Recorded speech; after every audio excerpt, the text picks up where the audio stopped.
first Sunday of Advent.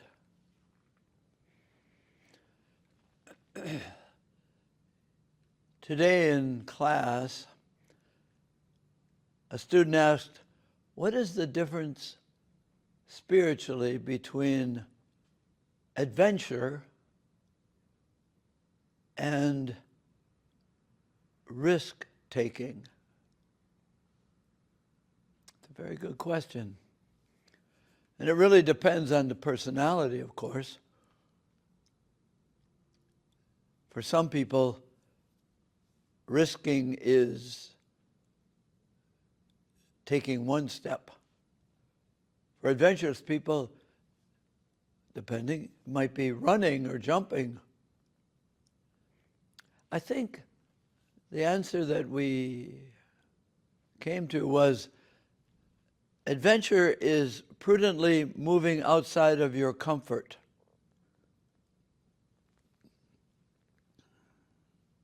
Our readings are powerfully frightening in a way.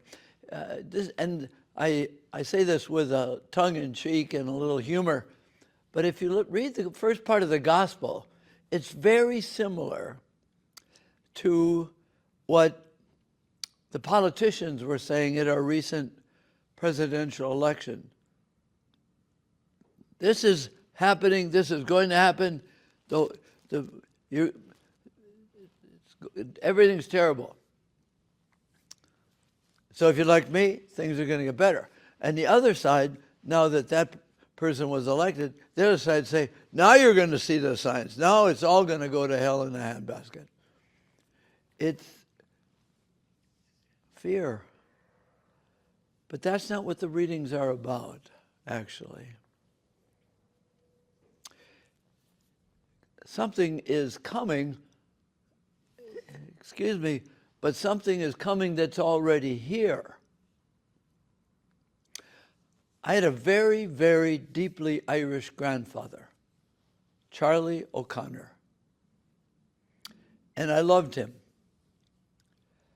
And we would go to his house, where he and his wife lived. Their oldest daughter was my mother, and he would convince us when we were little of the we people, not brownies, but we people, and they belonged to the Irish. And all of a sudden, he would say, "Did you see him?" And we'd look where he pointed, and he might say that 4 or 5 times an evening, and he'd be looking off, and then we would see him. We would see maybe the back of their heel going behind the sliding door or going out the window. You just saw a little bit of it. They were here, but they didn't want to be seen. They were escaping. But we were watching, and we learned to watch, especially in the presence of Charlie O'Connor, because we might miss him. He saw him, and he wanted us to see him. He was Irish. Advent. What is coming is already here. And maybe I've said this before, but God doesn't decide to do this or do that. God doesn't decide anything, actually, because God is love, and God does what love does. Reveal itself. Yes, reveal itself. But it's not that God is coming. We're celebrating that Jesus Christ, the Son of God, came to the earth and stays with us in his body. His body, ours. So what's coming? Maybe it's the adventure, not the recklessness, but maybe it's the adventure of finding out what comfort prevents his being present. He's not coming. He's already there. What comfort do I take to make sure I don't have to trust God's presence? Maybe what's coming is I'm coming to myself. Maybe I'm coming to my awareness.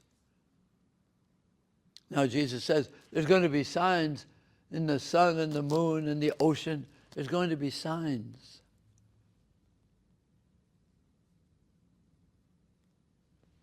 Fearful. But there are signs in our lives, I think, of how turbulation and tribulation sounds. We can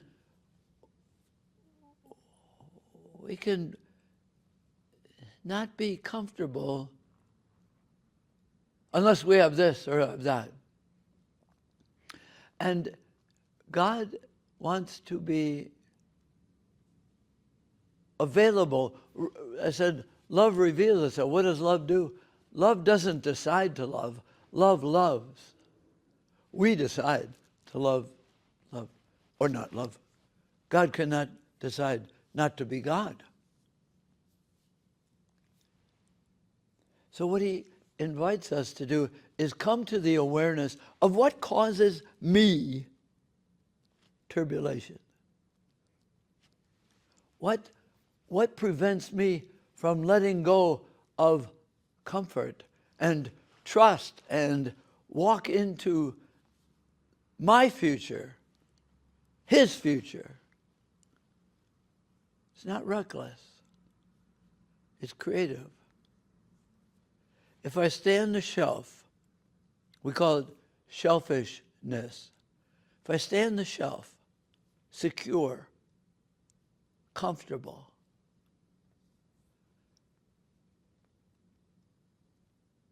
I'm not having an Advent. I'm not coming to the awareness of myself that if I don't do some adventure, I will live recklessly. Actually, recklessly, I will wreck my spirit. We are preparing to celebrate the birth of Jesus, who lived the adventure of his being himself. And he turns to us and says, come and live the adventure of who you really are. The adventure of not devoting yourself to the comfortable shelf, but the adventurous self. And then in a way, live self-fully, full of the love self you are. Take the next step to see, does God care? Is God with me? Yes. But if I'm on the shelf, I can't see it. I'm too surrounded by what makes me comfortable. It's always an invitation to the adventure of my really being who I really am, a child of God. Not surrounded by artificial, but real me, real trusting me, real cared for by God. Otherwise, the turbulence, the tumult will frighten me. And the adventure will wait for another day. It's the first Sunday of invitation to be aware of the God who is coming not for the first time, but for the next time. that I am available to receive his invitation to adventure. Adventure.